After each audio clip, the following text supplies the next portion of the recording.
반갑습니다. 네.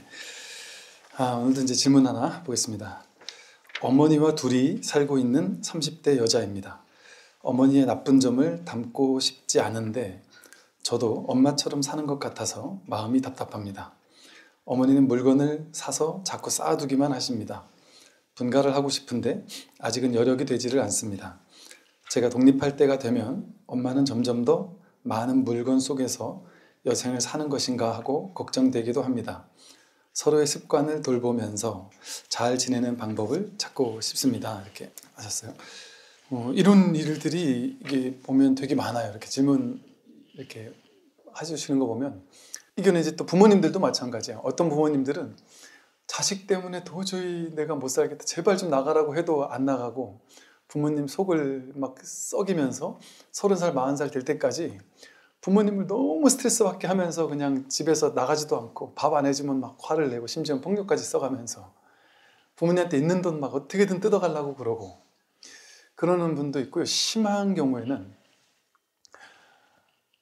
그 어머니하고 딸도 지금 힘들어 죽을 것 같은데 너무 힘든데 경제적으로도 너무 힘들고 힘든데 마음도 힘들고 힘든데 그 막내 아들내미가 집에 찾아와서 막 부모님하고 그 누나를 아주 공포스럽게 하고 막 폭력도 행사하고 그러면서 이제 어찌어찌 해가지고 그 집이 있는 걸 알고는 그 집을 팔아가지고 자기한테 보내라고 막 그렇게 하는 이제 이런 자식도 있다 그래요. 그러니까 자식이든 부모든 그 뭐 누구를 떠나서 이렇게 가족들과 인연관계가 참 같이 살 수 없는 이런 사람들 있잖아요. 같이 살면 계속 부딪히고 또 계속 같이 살자니 어쩔 수 없이 효도하는 마음으로 같이 살자니 부모님의 그 아주 안 좋은 부정적인 성격을 계속 내가 보고 배우고 또 그 옆에서 계속 같이 싸우고 그러니까 차라리 며칠 떨어져 있으면 마음이 편안하고 고요한데 같이 있으면 계속 싸우게 된다. 그럼 전 어떻게 되겠습니까? 제가 효도를 하면서 그래도 옆에서 있으면서 평생 싸우면 있어야 될까요? 아니면 떨어질까요? 이런 걸 이제 물어보시는 분들도 계셔요. 뭐 정답은 없죠. 삶에 대해서 정답은 없고 또 그 정답 왜냐하면 보세요. 이렇게 살고 저렇게 살고 같이 살면서 싸우며 살든 아니면 떨어져 살면서 좀 조용히 살든 그거는 모양의 세계잖아요. 그러니까 모양의 세계에서는 자신이 뭐만 있느냐 하면 정답은 없고요. 모양의 세계에서는 정답은 없고 자기가 가장 잘 알아요. 그냥 그 상황 스님한테 대충 얘기를 해도 스님은 대충 그 얘기에 언뜻 그 몇 마디 든 게 다잖아요. 그런데 자신이 살아온 삶 전체를 자기가 알잖아요. 그러니까 현실에서는 자신이 할 수 있는 최선으로 인연 따라 자신이 내릴 수 있는 결론을 내리면 돼요. 결정을 하면 돼요. 그리고 그 결정에 대해서 자신이 책임지는 거예요. 그게 인과응보잖아요. 책임지는 거예요. 그런데 이제 제가 이런 말씀을 드릴 수 있을 것 같아요. 뭐냐면 자기가 어떤 특정한 생각 관념에 사로잡혀서 결정 내리는 것을 망설이는 경우는 있죠. 예를 들어 한 60, 70 되신 노무님을 모시고 살면서 40 돼가지고 부모님하고 너무 힘들다. 같이 있으면 자꾸 싸우고 너무 힘들다. 나가고 싶은데 이 부모님을 놔두고 내가 나갈 수가 있느냐. 뭐 이렇게 얘기를 하는 분도 계시고 이러거든요. 근데 도대체 나이 40 되셔가지고 도대체 왜 안 나가시는 건데? 이러면 깜짝 놀래가지고 제가 나가도 돼요? 이런 얘기 하는 분도 계시거든요. 그러면 아니 지금 나이가 40이신데 안 나가는 게 더 이상한 거 아닌가요? 이렇게 여쭤보면 자신은 몰랐다 이렇게 얘기하기도 해요. 그래서 뭘 어떻게 모르죠? 그랬더니 부모님이 너가 이렇게 어떠한 이유로 여기서 있고 우리가 이래저래 하는 거 좀 해주고 뭐 이제 이런 얘기를 하면 그 부모님과 인연 때문에 당연히 그거를 뭐 지켜드려야 될 것 같고 어떤 뭐 이런 생각 때문에 있는 분도 계시죠. 그런데 문제는 이거죠. 이제 정해진 모든 인연관계는요, 정해진 실체가 없어요. 여러분, 나도 정해진 내가 아니잖아요. 나와도 이별해야 되거든요. 여러분, 자기와의 관계, 지금 이 몸뚱이를 나라고 생각하면서 지금 안고 살아가잖아요. 근데 얘도 내가 아니어서 얘와 이별해야 되거든요.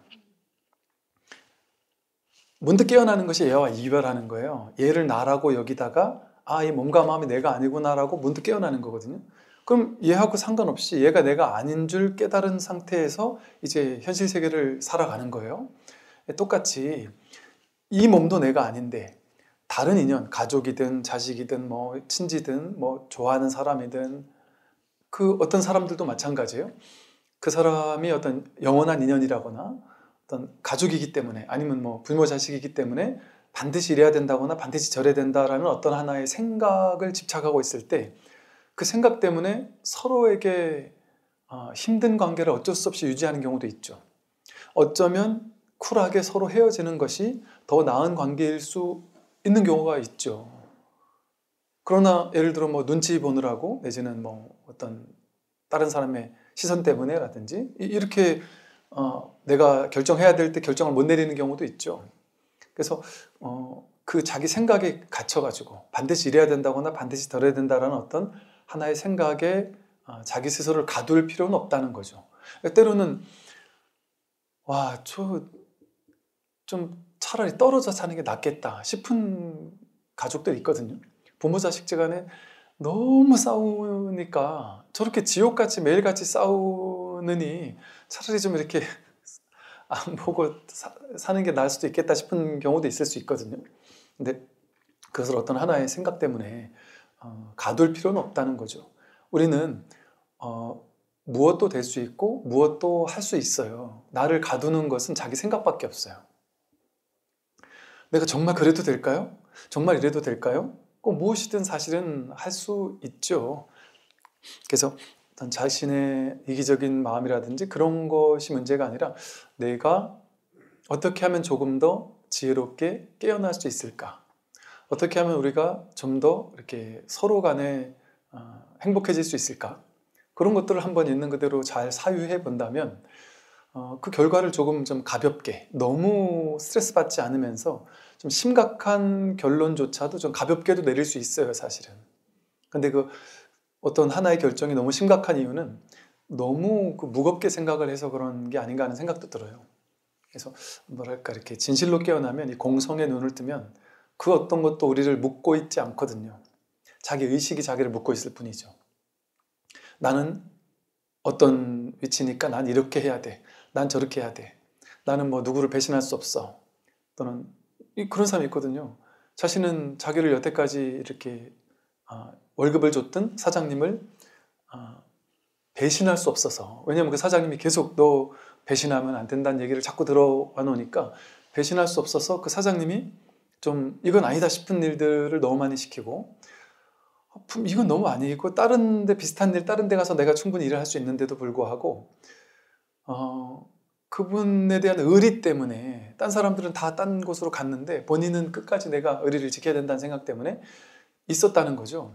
근데 나중에 생각해 보니까 내가 의리를 지킨 사람이 아니라 내가 어리석었던 사람이었다. 근데 그 사람에게 계속 오랫동안 속고 있었다. 옛날엔 먼저 휙 나가겠다는 사람이 이런 곳에 어떻게 계속 있느냐, 나는 더 이상 못 있는다고 나갔을 때 되게 뭐랄까 아주 무시했다는 거죠. 자기 마음속에서. 이것도 하나 이겨내지 못하고 버텨내지 못하는데 뭘 하겠나 하면서 나는 끝까지 잘 버티는 사람이야 라는 어떤 이런 마음이 있었다는 거죠. 근데 그런 것에도 고정된 옳고 그른 게 정해져 있지는 않죠. 어떤 경우에는 나가는 것이 더 최선일 수도 있죠. 그러니까 그 어떤 결정을 내리는 게 정답, 오답이라고 정해진 건 없으나 어떤 결정이라도 내릴 수도 있고 또 어떤 결정이라도 내리지 않을 수도 있는 자유로운 걸림없는 존재라는 거죠, 우리는. 그래서 어떤 특정한 그 사고방식, 생각에 묶인 채 어떤 자유를 스스로 박탈하지는 않는 게 좋겠다라는 생각이 듭니다. 지난 시간에 이제 보던 사홍선 이어서 볼게요. 선지식들이요, 마음속의 중생을 제도한다 그랬어요. 그래서 마음속의 중생은 삿되고 미혹한 마음이나 뭐 속이고 허망한 마음, 뭐 이런 것들이 마음속의 중생이어서 모름지기 자성으로 스스로를 제도해야 한다. 이것이야말로 진정한 제도다라고 했어요. 그러니까 즉 육조단경에서 말하는 진정한 중생구제, 중생제도는 다른 사람을 제도하는 것만이 아니라 자기 번뇌방상을 제도하는 것, 그게 진정한 제도라는 것이죠. 어떤 것이 참된 자성의 제도일까요? 자기 마음속에 사견과 번뇌와 어리석음 등의 중생을 정견으로 제도하는 것입니다.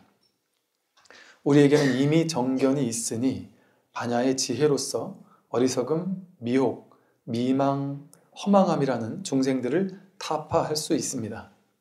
그렇게 각자 스스로를 제도하되 삿됨이 오면 발음으로 제도하고 미혹이 오면 깨달음으로 제도하고 어리석음이 오면 지혜로서 제도하고 악이 오면 선으로서 제도하니 이와 같은 제도를 참된 제도라고 이름합니다. 진정 자성으로 하는 제도는 뭐냐? 우리 마음속에 사견, 삿된 견해, 번뇌, 어리석음 이런 우리 마음속의 분별망상, 탐진치 삼독 이걸 중생이라고 한단 말이에요. 이 탐진치 삼독 분별망상을 중생이라고 하는데 그 중생을 정견으로 제도한다. 근데 우리 마음에는 본래 정견이 있단 말이죠. 정견은 뭐예요? 바르게 본다. 바르게 보는 건 뭐냐면 그러니까 우리는 바르게 보는 안목이 있다 없다 할 때 똑똑한 사람들이 많이 아는 사람이 자기 많이 아는 지식을 가지고 이렇게 해석하는 것 그걸 바르게 본다고 생각하거든요.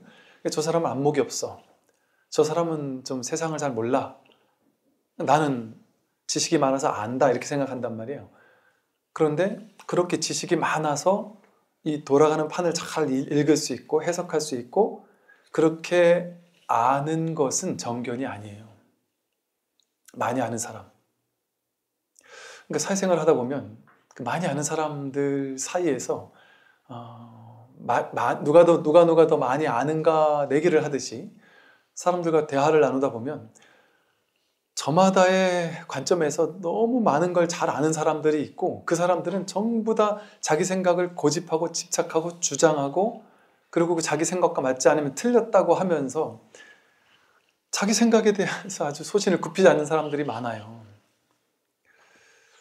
근데 신기하게도 저마다 자기 생각에 대한 그 고집 옳다 그러다가 분명하게 서 있는 사람들이 너무 많은 뿐만이 아니라 어른이라는 것은 이꼬르 옳은지 그른지에 대한 그게 설사 틀렸다 할지라도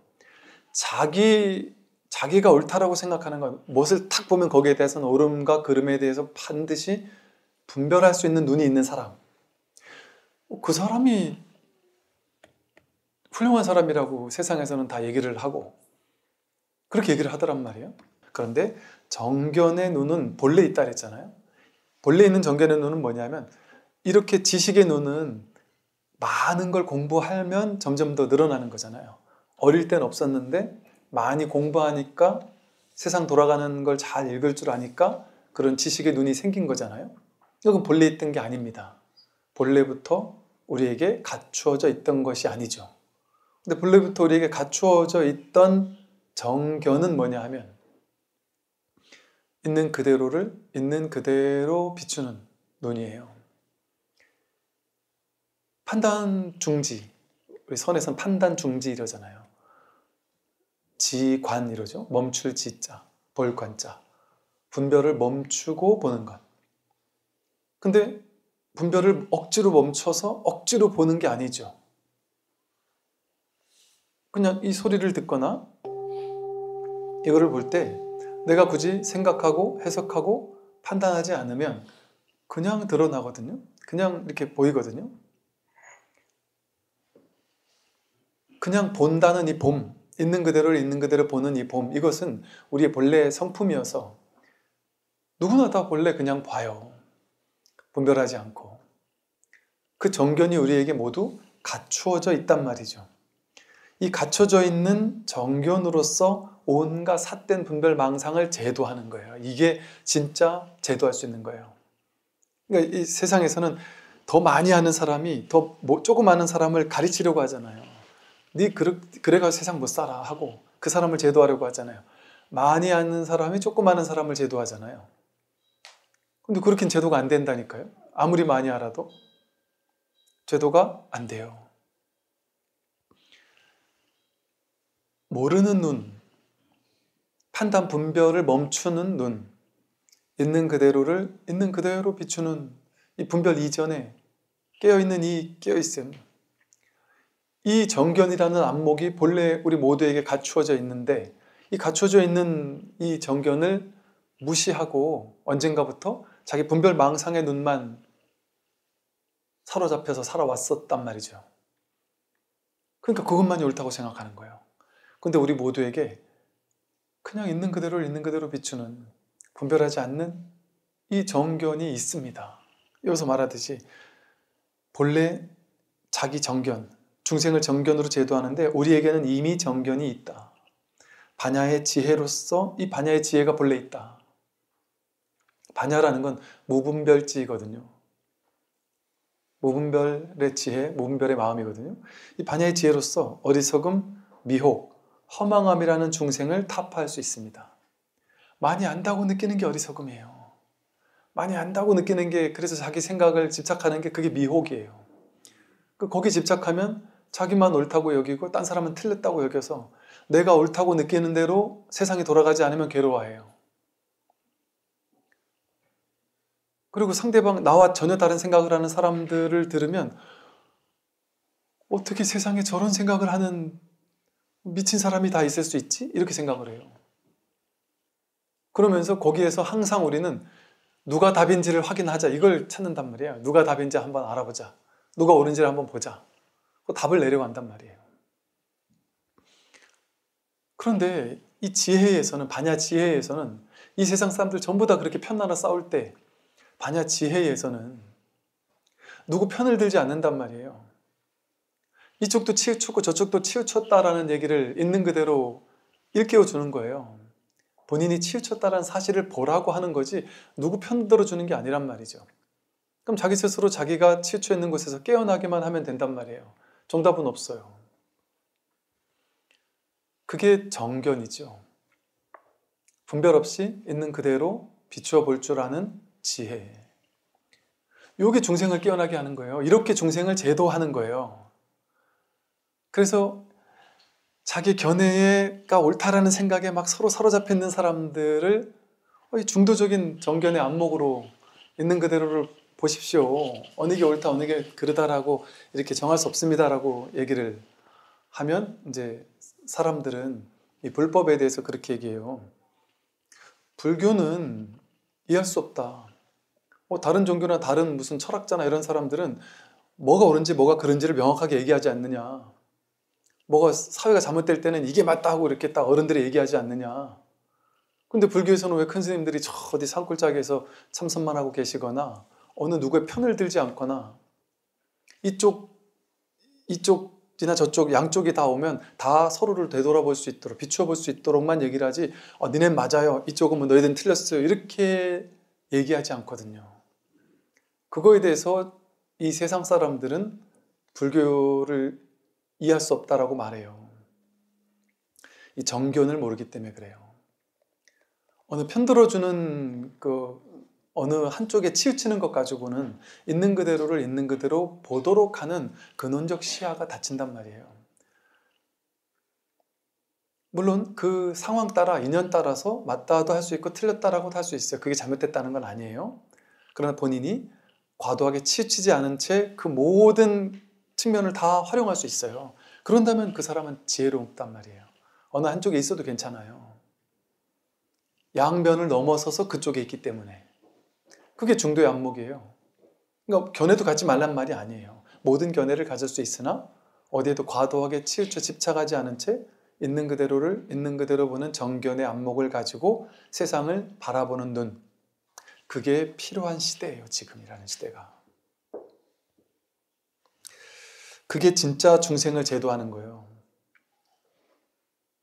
사람들이 아는 제도는 틀린 사람을 나같이 아는 사람이 저 틀린 사람들을 아는 방향으로 제도시켜주는 거라고 생각하거든요.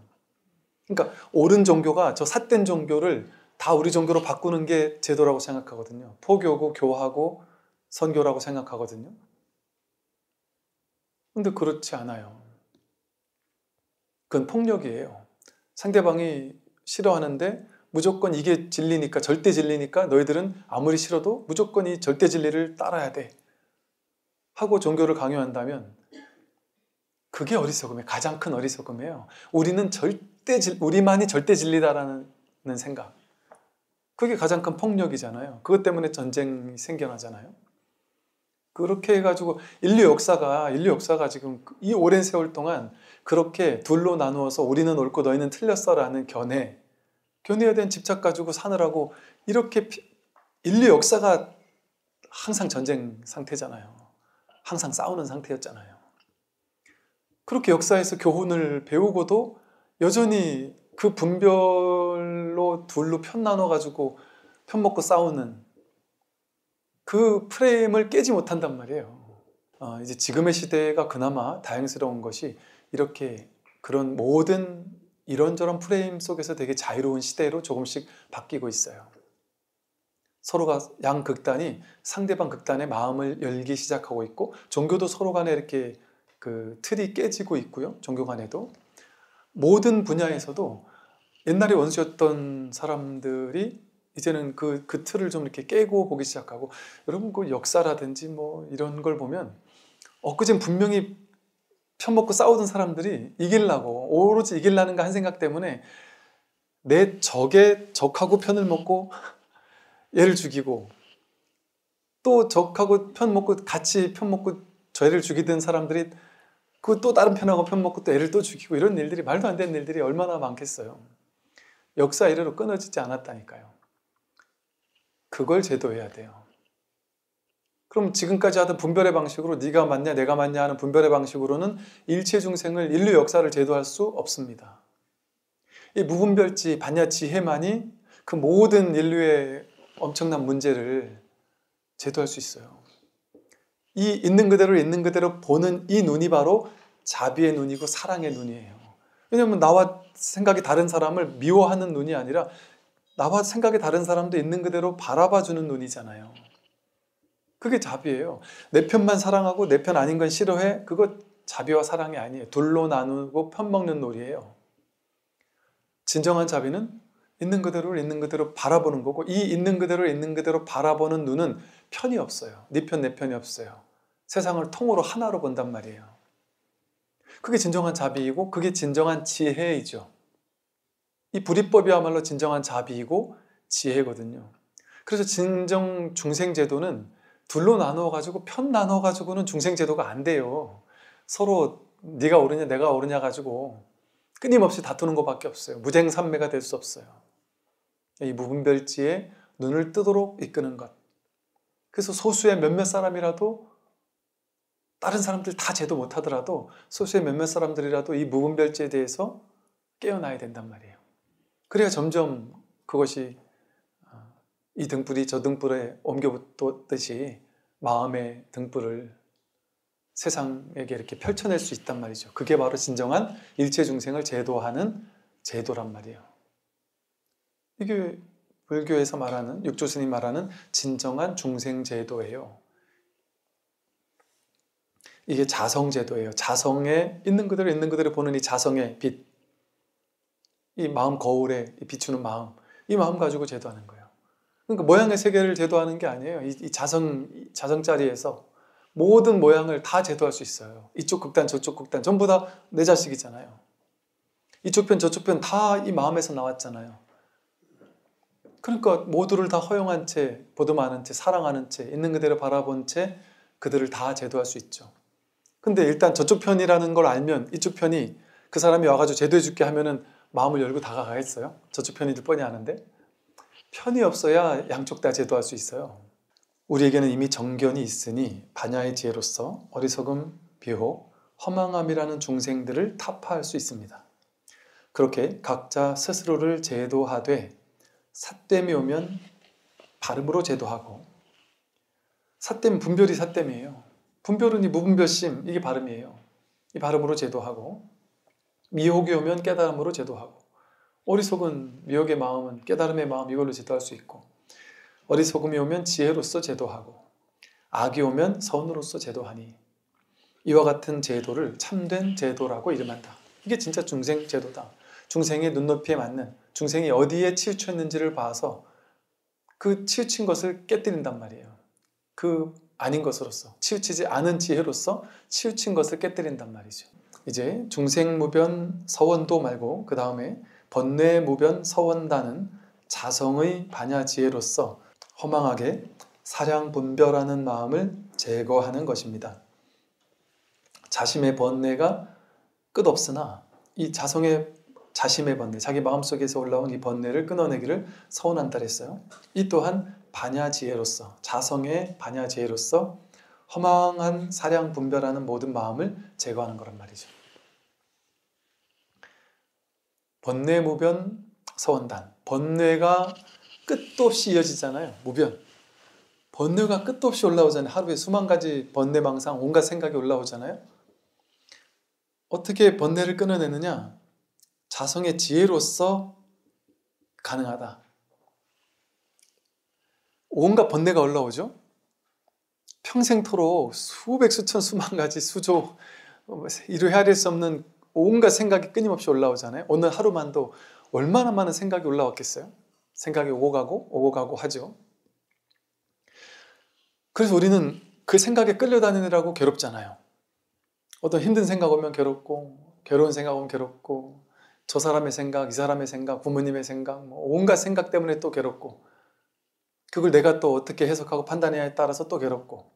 그러니까 한 생각 올라오면 괴로워요. 그러니까 이게 삶의 근원에서는 누구나 불안한 삶을 살거든요. 불안하고 두렵고 미래가 두려워요. 모든 사람이. 이렇게 기분 좋은 일 있을 땐 좀 행복한 것 같은데 그냥 홀로 고요히 가만히 이렇게 있다 보면 나도 모르게 알 수 없는 두려움, 괴로움, 불안감. 이래도 되나? 내가 이렇게 쉬어도 되나? 내 미래가 보장돼 있지 않은데? 이러다 죽으면 어쩌지? 이러다 병들면 어쩌지? 이러다 벌어놓은 돈 다 날리면 어쩌지? 자식이 사고치면 어쩌지? 온갖 불안감이 부스부스 올라와요. 그런데 언제 올라오죠? 항상 그 불안감이 올라온다는 걸 이렇게 보잖아요. 불안감이 올라오는 걸 이렇게 지켜보면 항상 그 불안감이 올라오기 직전에 항상 생각이 있어요. 생각이. 어떤 생각을 할 때 갑자기 불안감도 같이 올라와요. 수온과 상온, 느낌과 생각이 같이 올라와요. 그런데 보세요. 지금까지 살면서 온갖 복잡다단한 온갖 생각, 온갖 느낌, 감정들이 우후죽순으로 마구잡이로 올라와서 우리를 괴롭히잖아요. 그러면 그 많은 생각을, 그 많은 감정을 어떻게 해결할 겁니까? 감정 하나 우리는 해결 못 하잖아요. 솔직하게, 냉정하게. 모든 생각과 다 싸워 이기려고 하면 그 전쟁터에서 어떻게 살아남아요? 못해요. 앞에서 뒤에서 옆에서 마구잡이로 온갖 생각, 망상, 분별, 감정이 막 올라와서 나를 집어삼킨단 말이에요. 그거 싸워 이길 수가 없어요. 그러면 보세요. 이제 이게 이 근본이 뭔지를 한 문제 해결하면 다 해결된단 말이에요. 그럼 보세요. 이게 어디서 일어나는 거예요? 어딘지 모르는데 여기 어딘가에서 사람은 뇌라고도 하고 요쯤 어딘가라고도 하고 막 이렇게 얘기를 하지만 그것도 말이잖아요. 어딘지 모르는지 여 가까이서 생각이 올라왔다 사라져요. 상주, 대원정사, 부처님 이런 부처님 상호가 이렇게 머릿속에 이미지 그려질 수 있어요. 그죠? 그 이미지가 이렇게 그려졌다 사라져요. 오늘 점심 뭐 드셨는지 여쭤보면 아까 점심 때 먹은 게 이렇게 그림 그려지죠. 먹는 장면이 그림 그려지죠. 그죠? 그렇게 그 생각이 이렇게 떠올랐다가 또 지금 제 말에 집중하면 다시 사라지죠. 그죠? 그렇게 생각이 올라왔다 사라지죠. 그죠? 그러니까 아까 점심 때 먹은 그 오뎅 국물이 맛있었나요? 하면 그 맛있었는지 맛없었는지 그게 이렇게 느껴진단 말이에요. 그 감정이 느껴지죠. 그죠? 이렇게 느껴졌다가 또 이렇게 또 사라져요. 누가 나한테 상처 줬던 말도 올라왔다가 사라지고 누가 나한테 칭찬했던 말도 이렇게 생겼다가 사라져요. 그죠? 근데 우리는 이 생겼을 때, 인연 따라 생겼을 때 생긴 느낌, 감정, 생각이 진짜인 줄 알고 거기 쓱 끌려가는 거예요. 누가 나한테 욕한 그 말이 떠오르면 그것 때문에 막 괴롭고 그 사람 욕하면서 온갖 생각 꼬리 따라가고 나는 못난 사람이야 하면서 내가 그런 사람이라고 자기를 실제화하고 아상을 키우고 그러면서 느낌, 생각, 감정들이 올라올 때마다 그 내용물 쫓아다니느라고 바쁘잖아요. 그렇게 힘들잖아요.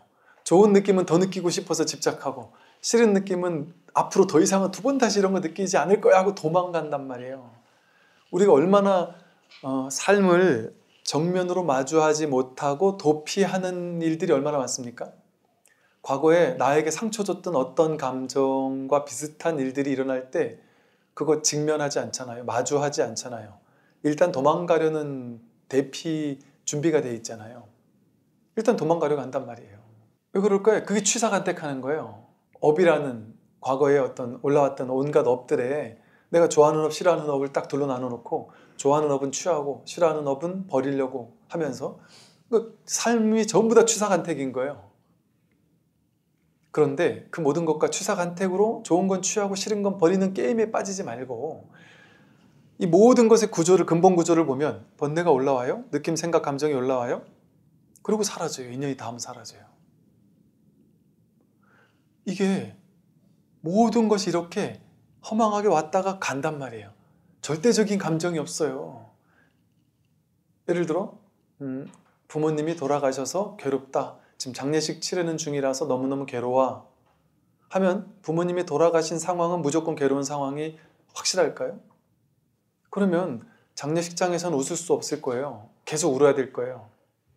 근데 사람들이 이렇게 들어오면은 절하면서 아이고 아이고 하면서 우는 신용을 하죠. 그걸 시키죠. 어이고 어이고 하면서 우는 이렇게 걸 하다가 그 사람과 저쪽 가가지고 이제 밥 먹고 술 한잔 하면서 뭐 이런저런 얘기 하다 보면 옛날 얘기도 나오고 하다 보면 분명히 부모님 돌아가신 자리인데도 같이 웃기도 하죠. 또 옛날에 뭐 어떤 스님 책을 보니까 장례식장에서 엉엉 울다가 앞에 문상원 사람이 방구를 이렇게 계속 끼니까 서로 막 온 사람 이쪽엔 사람 양쪽 다 참다가 나중에 그냥 다 같이 웃음이 터졌다고 그러는데 보세요. 그 상황은 괴로운 상황이야 라는 게 실체면 실체적인 상황이면 장례식장에서는 웃으면 안 되잖아요. 웃는 게 말이 안 되잖아요. 그런데 인연 따라 웃기도 하잖아요. 사람이 인연 따라. 그리고 또 인연 따라 장례식장에서 서글퍼하고 그분을 추모하고 그분을 극락왕생을 축원해야 되는 곳인데 가끔 이렇게 기도하러 가다 보면요. 가끔 참 진짜 이 중생들의 삶은 참 도대체 어디까지 끝을 봐야 되나 싶을 정도로 허망함을 느낄 때가 있어요. 그 방 안에서 투덕투덕하다 방 안에서 막 후덕하는 소리가 이렇게 우리 한 1시간씩 이렇게 기도를 하니까 그 안에서 뭐 큰 소리 치고 난리가 나는 나중에 얘기 들어보니까 갑자기 여기서 이러고 있다가 야 그런데 저분 남기신 재산 어떡할 거야? 얘기가 나오니까 갑자기 막 예민해지는 게 사람들이. 지금 그럴 때가 아닌데도 불구하고 인연 따라 온갖 마음이 올라오잖아요. 그러니까 즉 이 말은 뭐냐면 어떤 상황에 정해진 감정, 정해진 생각 이게 정해진 게 아니에요. 그냥 인연 따라 왔다 가는 거예요. 불행이라는 느낌은 정해진 불행이 아니에요. 불행 중에도 행복한 사람들이 있거든요. 인도의 아이들이 부모님도 없고 먹을 음식이 없잖아요. 너무너무 불행할 수 있잖아요. 먹을 게 없이 부모님도 없이 고아가 되어서 쓰레기통 뒤지니까. 근데 그 아이들이 와서 자꾸 막 초콜릿 달라고 할 때 뭐 이렇게 먹을 걸 이렇게 하나 줬을 때 이 친구들이 너무 좋아하면서 이렇게 환히 웃는 표정을 보면 이 친구들은 막 그 순간 세상을 다 가진 것처럼 행복할 거예요, 아마. 즉, 우리가 느끼는 감정, 생각, 모든 견해 이런 것들은요. 우리는 그게 정해진 거라고 생각해요. 내가 돈이 없는 건 불행한 거야 이렇게 규정 짓는단 말이에요. 나는 돈이 없으니까 불행해 이렇게 생각한단 말이에요. 근데 그건 임시로 일어난 생각일 뿐이에요. 그게 불행한지 아닌지는 알 수 없어요. 임시적인 거예요, 임시적인 거. 그게 나의 어떤 고정된 나를 대변해 주는 게 아니에요. 임시로 왔다 가는 거예요. 이와 같이 모든 생각, 느낌, 감정, 견해 모든 것이 전부 다 인연 따라 잠깐 왔다가 가버려요. 근데 그 모든 것은 임시적인 거예요. 아무리 좋은 것도 임시적인 거고 아무리 나쁜 것도 임시적인 인연 가합이에요. 그럼 이제 속을 필요가 없단 말이죠. 어떤 인연에도 속을 필요가 없어요. 어떤 일이 벌어져도 거기 속을 필요가 없어요. 그런데 그것을 따라가면 다 속아요. 그 모양을 따라가면 다 속아요. 그 말의 내용을 따라가면 속아요. 모양의 세계를 따라가면 다 100% 속아요. 그럼 이 무분별심이라는 건 뭘까요? 이 자성이라는 건 뭘까요? 이 자성이 있어서 그 모든 일이 여기서 나왔단 말이에요. 아까 그 한 생각 일어나잖아요. 한 생각, 느낀 감정 일어나잖아요. 그 한 생각 어디서 일어나요? 모르겠어요. 근데 분명 일어나는 걸 통해서 여기서 일어나는구나라는 걸 확인할 수 있어요. 그 생각이 일어났다가 어디로 돌아가요? 몰라요. 알 수 없어요. 어딘지 명확히 알 수 없어요. 위치를 알 수 없어요. 그러나 그 한 생각이 올라왔다가 한 생각이 올라온 자리에서 다시 사라졌어요. 이게 당처란 말이에요. 이 당처에서 나왔다가 당처로 돌아간단 말이에요. 여기에서 이 자리에서 올라왔을 때 올라온 줄 알고 떠나갔을 때 떠나간 줄 알죠. 생각이 일어날 때 일어난 줄 알고 생각이 떠나갈 때 떠나간 줄 알아요. 어떤 느낌이 일어날 때 느낌이 일어난 줄 알고 느낌이 떠나갈 때 떠나간 줄 알아요. 이것을 모든 것을 비추는 마음, 모든 것을 드러내고 이리로 돌아가는 그 당처, 출납처. 이거는 볼 수 없고 들을 수 없고 만질 수 없고 알 수도 없지만 모든 것이 여기서 나왔다가 여기로 돌아간단 말이에요. 이것은 여여부동해서 이것이야말로 늘 있는 진정한 자기예요. 살아있는, 깨어있는. 여기서 모든 것을 비추니까 여기서 올라오는 모든 생각, 느낌, 감정은 여기서 올라오는 거죠. 이 텅 빈 거울 같은 이 마음에서 감정이 올라왔다가 사라지고 생각이 올라왔다 사라지고 번뇌가 올라왔다 사라지고 온갖 분별망상 모든 번뇌가 전부 다 여기서 올라왔다가 이리로 돌아간단 말이에요. 근데 왔다 가는 거는 진짜 내 마음이 아니에요. 오온이에요. 오치온이고. 그걸 가지고 나라고 여기면 오온을 나라고 착각하는 어리석은 중생이 된단 말이죠. 왔다 가는 건 모양이니까 오온이 전부 다 모양이잖아요. 몸, 느낌, 생각, 감정, 의지, 의식 전부 다 모양이잖아요. 그 모양을 쫓아다니면서 이 느낌이 일어나면 나는 외로운 사람이야. 기쁜 느낌이 있으면 나는 행복한 사람이야. 돈이 좀 생기면 나는 부자야 했다가 돈이 좀 없어지면 나는 괴로워했다가 그건 내가 그런 게 아니에요. 인연 따라 이런 걸 비췄다가 저런 걸 비추는 거예요. 비추는 이놈은 이 마음은 풍요롭지도 않고 가난하지도 않아요. 부자도 아니고 가난도 아니고 잘난 것도 아니고 못난 것도 아니고 이 마음은 혼란스럽지가 않아요. 모든 혼란을 다 비추고 있는 이 마음에는 혼란이 없어요. 아플 때 묘하게 아파 죽을 것 같이 통증이 일어날 때 그 아픈 걸 비추는 그 마음은 전혀 아픔과는 상관이 없어요. 진짜 자기 본성이 있단 말이에요. 자성이 있단 말이에요. 이 자성에서 올라오는 온갖 번뇌, 그 번뇌를 어떻게 제도하겠어요? 번뇌를 따라다니면서 하나하나 없앤다고 제도되지가 않아요. 번뇌는 내버려도 상관없어요. 그 번뇌를 쏘아 올리고 있는 이 당처, 이 자리가 텅 빈 공한 줄 알면 여기서 올라오는 걸 신경 쓸 필요가 없어요. 바다가 나인 줄 알면 바다 위에 인연 따라 올라오는 파도에 울고 웃을 필요가 없어요. 파도가 이렇게 친다고 좋아하고 저렇게 친다고 싫어할 필요가 없어요. 그냥 똑같은 파도예요. 여러분 서글픈 느낌도 똑같은 파도고 행복한 느낌도 똑같은 파도예요. 기쁨과 슬픔이 똑같은 자성이에요. 행복과 불행이 모양 따라가면 행복이고 불행이지만 어디서 나왔어요? 그 행복이. 그 불행이 어디서 나왔습니까? 그 나온 자리를 찾아가면 돌아가 귀의하면 그 나온 출처 그 자리로 돌아가면 분별되기 이전 자리로 돌아가면 그건 아무 일이 없는 이 텅 빈 정멸의 자리란 말이에요. 근데 이거는 만질 수도 없고 볼 수도 없고 알 수도 없고 그러나 여기서 모든 일이 다 벌어지잖아요. 여기서 모든 생각이 일어나고 모든 분별망상이 여기서 시작된단 말이죠. 여기서 올라온 그 모양에 끄달릴 필요가 없죠. 이 자성 하나 지키는 거 그게 모든 분별망상 그것을 제도하는 거예요. 그래서 번뇌가 아무리 많더라도 자성의 반야지혜, 이게 자성의 반야지혜거든요. 자성의 반야지혜로서 허망하게 사량 분별하는 모든 마음을 제거할 수 있다. 제거할 필요가 없죠. 이 자성 자리에 딱 뿌리 내리고 있으면 여기 위에서 올라온 모든 사량 분별심이 분별이 그대로 있는데 없어요. 파도가 그대로 바다란 말이에요. 내 마음에 드는 파도, 마음에 안 드는 파도가 전부 다 똑같은 한결같은 평등한 바다의 성품이란 말이에요. 그러니까 분별을 따라갈 필요 없이 모든 것이 이 하나의 진실로 귀결된다. 이게 바로 자성의 반야지혜로서 허망하게 사량분별하는 마음을 제거하는 것입니다.